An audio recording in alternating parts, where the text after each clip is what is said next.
Hey everybody, welcome to the first ever Preds video recap after the Preds have defeated the New York Rangers by a score of 3-2. Hi, my name is Jordan Cimini. And I'm Ryan Nixon. And the Nashville Predators get that huge win in Madison Square Garden to start off the season. Also, tonight was Pekka Rinne's first ever win at Madison Square Garden. How about that? The light shone brighter in the mecca of hockey, and Pekka for sure, I thought, really shined tonight. And getting that first win, I mean, it's always huge to get that kind of proverbial monkey off your back and winning somewhere you've never won. So I'm happy for him. And that was the Predators' first win at Madison Square Garden since December 10th, 2013. That was the longest losing drought that they had to an Eastern Conference team in their barn. That's wild. I did not know that, but that is really impressive now. So let's go over the game real quick.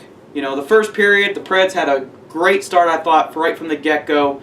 I think the Rangers, they looked a little jittery at the start. You know, it's a young team that's kind of in a rebuild phase at the moment, even though they still got Lundqvist, even though they still got, Chris Kreider and Kevin Hayes, guys like that. Shattenkirk, of course, I don't think he signed up for the Rangers to go through a rebuild. But I think that you saw they're a little bit jittery, and then at the first TV timeout, you saw Coach Quinn kind of huddle everybody up and then kind of give a little bit of a pep talk, and that's when you saw the Rangers' best play in that first period, was right after the TV timeout. I liked what I saw from the Fiala-Turris-Smith line, especially Craig Smith, man. He looked like he was a man on a mission tonight. Didn't get a goal, but, man, he definitely peppered Henrik Lundqvist tonight.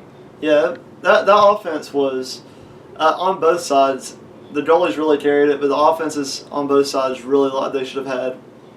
If you had told me the final score of this game was like 5-4 or even higher, I would not have been surprised because both sides just had tons of opportunities. Yeah. And then also you saw with the Rangers, I think the line that really stood out to me was that Zuccarello, Hayes, and Vesey line. Man, especially Jimmy Vesey. He looked like he had a personal vendetta against the Nashville Predators tonight. He had so many opportunities, and he just seemed to be in the right place at the right time a bunch of times. But, man, Pekka Rinne, he was just standing tall in net. Second period starts, and wouldn't you know it, the first goal of the Nashville Predators season, if you had a guess, if anybody had a guess of who that could have been, I think a lot of people would have chose Filip Forsberg, don't you think? Before the season, if there was something that I wanted to look forward to for Filip Forsberg, I would have said maybe a little bit more consistency in scoring. He's obviously starting off one game, one goal. It's a pretty good start. I mean, I doubt he goes 82 for 82. I really like the goal. To quote the Preds Twitter, I'm pretty sure it was filthy, but it was a really nice goal. It just shows the magic of Filip Forsberg. Phil Nasty, definitely for sure. And one thing about that goal was the Rangers' coverage, especially from Neil Pionk. I mean, how do you give Filip Forsberg that much time and space just to let one rip? I mean, you're kind of just giving him a freebie there. So nothing Henrik Lundqvist could have done. He played an outstanding game, I thought, tonight.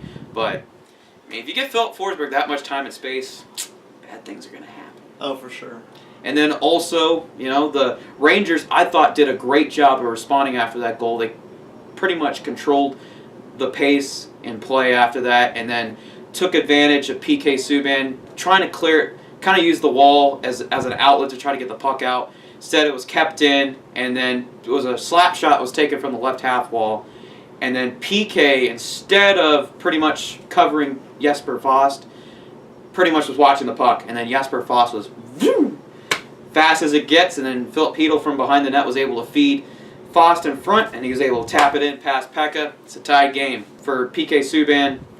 Not the best showing there, that's for sure. Then we get to the third period, and, well, PK Subban, kind of making up for his own mistake, scores a ripper from center point.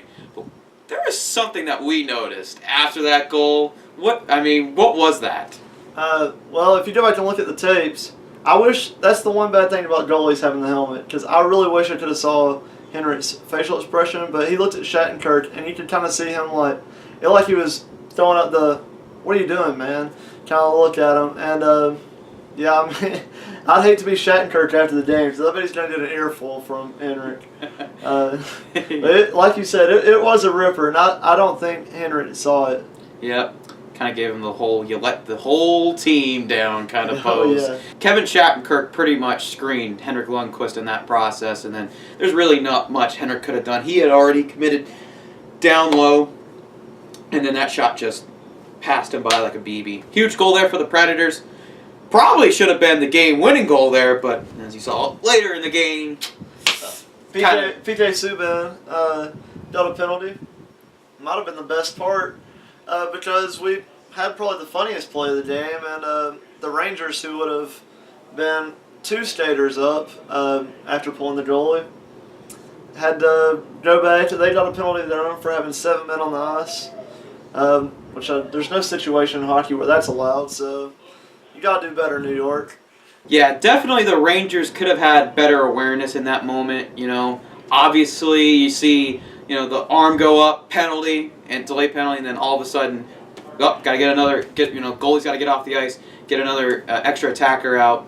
But I think you got to have better awareness in that moment. I mean, 7 guys on the ice. I mean, how does that happen? I mean, I know it's a first-year coach. I mean, maybe they're trying to cheat a little bit there. But some of those guys on the Rangers maybe trying to do a little bit too much and get a little bit anxious, trying to shine. I don't know, but I'm just trying to find any excuse to why that happens. But at the end of the day, you've got to know better than 7 men on the ice. And then right after that, Colton Sissons hits the empty net, which if you find on NHL.com, apparently he's the #1 star of the game for hitting an empty net goal. So, hey, you know what? Colton will take it. And then Pavel Buchnevich ends up cutting that lead back to 1. But one thing on that goal was the net front presence, I mean, for the Predators, for defending-wise, just wasn't there. Wasn't able to push around Buchnevich for that positioning in front of the net, and kind of made it easy for him just to tip it past Pekka. There's nothing really Pekka could have done there, but I think that's one thing that I definitely would like to see from the Preds moving forward. And one last thing before we head to our 3 stars. The start of the game. The opening graphic when they're unveiling the goaltenders of the night, and they have Pekka as a Ranger on there. And that's when I tweeted you. I was like, dude, GMDP got influenced by you to trade Pekka? I heard him talking on the radio earlier, and he's saying that he hopes that Pekka can retire, but he kind of hinted that sometimes players later in their career do not want to move on as much. So he left open the possibility that, like, right now Pekka would like to stay. I think he stays. I mean, I made it my bold prediction, but I think he stays. All right, to the 3 stars of the game. 3rd star of the game. I'm actually going to go a little bit unorthodox here. I'm going to go with the Vesey, Zuccarello, and Hayes line. Yeah, I know, I just went with 3 players. So but 5 stars of the game. I mean, 5 stars pretty much. Yeah, that line was the best line for the New York Rangers. I don't even think there was even question about it. It seemed like every quality offensive scoring opportunity that the Rangers had, they were pretty much they were pretty much involved. Whether that was Zuccarello with some nice playmaking ability, you know, there was one play where he pretty much made a saucer pass all the way across to Vesey. He goes in on a breakaway. I think Pekka had gotten a piece of it or hit the side of the net, and then it's just all over the ice. I mean, offensively, they were pretty hard to contain. 2nd star, I'm going to go with Philip Forsberg. That man tonight, I feel like maybe he had a little bit of a chip on his shoulder after the last Rangers game, because he ended up getting that 3-game suspension for the butt check to Jimmy Vesey. So, I mean, the opening goal, and then in the second period, there were just some things that I was just like, oh my god. I mean, just so elusive tonight. I know I typed in twice in my notes. I was like, what a shift, or oh my god. #1 star, I'm going to give the Pecorine. First win at Madison Square Garden, and pretty much there were times where he really had to bail out the Nashville Predators tonight. I give Pekka the #1 star. Honorary star, I would also give to Henrik Lundqvist, but if you're a goalie coach or a goalie, I've watched the game film on this because both goalies just played their hearts out. Like, it was really impressive. No rust, it didn't seem like from anyone, but Pekka looked almost in mid-season form. I mean, I know it's a rebuilding New York Rangers team, but hey, to win any game on the road, and in the NHL especially, he looked good. Throw in an honorable mention as well from the Preds side, Craig Smith. I thought he had a really good game tonight. I mean, it seemed like he was, just like Jimmy Vesey, he seemed to be in the right place at the right time, retrieving passes. I thought he deserved a goal tonight. We'll see on Saturday if he gets that deserved goal, but man, he doesn't look like a player that you would think might end up with a type of a slump season. He looked very active tonight and involved in the game. Speaking of Saturday, let's do a quick preview of the Islanders game. I think that the Predators, obviously, coming off a big win for Pekka and the whole team, I think they're going to find a way to win. I won't underestimate the Islanders. You never can, especially, like I was saying earlier, a win on the road is an impressive win to me. The Islanders had a big win tonight. They'll also be carrying some momentum.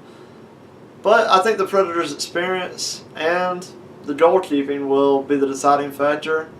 I expect some goals to be scored, kind of what me and Jordan were talking about. Mm-hmm. But I think that goalkeeping is going to hopefully save the Preds a little bit in this game. And who knows, Craig Smith might score. Phillip might go 2 in 2 games. As much as this was a solid win for the Nashville Predators tonight over the New York Rangers, defensively, I think the Preds decor could have probably did a little bit better on attention to detail, because there were some chances. Of course, the defense on the Preds is so active; they like to get join on the attack. There were moments like Roman Josi. I know there was a moment where they win a face-off and he falls down on the left half wall, and then the Rangers are then able to quickly transition up the ice and then get a good scoring chance out of it. So, I mean, who knows if you get that in that Islanders game, I think you're going to see a really high scoring game in that one. Like I said, I wouldn't be surprised if it's 5-4 again. And who knows? I know Barry Trotz is now their coach, probably the most defensively structured coach they've had in a really long time on the island. And you're talking about goaltending. Thomas Greiss was starting tonight. Now you also have Robin Leonard there, former Sabres goaltender. So who knows who's going to be in net? And honestly, who knows who's going to be in the net for the Predators? You had Pekka tonight. Is it UC again on Saturday night? Is it Pekka again? Who knows what's going to end up? Who's going to be in net? Can't really go wrong with either. Yeah, and I'm really excited about this game, because I'm really now with Tavares gone, I want to see what Barzal, now that he's going to be the focal point of that attack on the island. Really interested to see how he pretty much performs, because like I said, every team now, when the Islanders show up, they're going to look to take away Matthew Barzal. And he's got Anthony Beauvillier on his wing. He had scored 20-plus goals last season.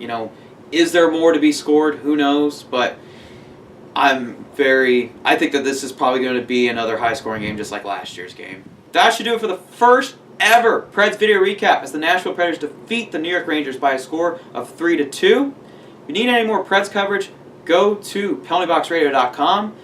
They'll have their articles, podcasts, of course, our videos. So if you like what you saw, make sure to hit the like button, hit the subscribe button, and then make sure to click on the video on Saturday to see Jordan recap the game against the Islanders. And then he's going to preview the home opener against the Flames. So Jordan, you have anything else to say? Pretty much solid win for the Preds, and we'll see if they can continue that on Saturday against the New York Islanders. Thank you for watching this video. My name is Jordan Cimini. And I'm Ryan Nixon. See you next time for the next Preds video recap.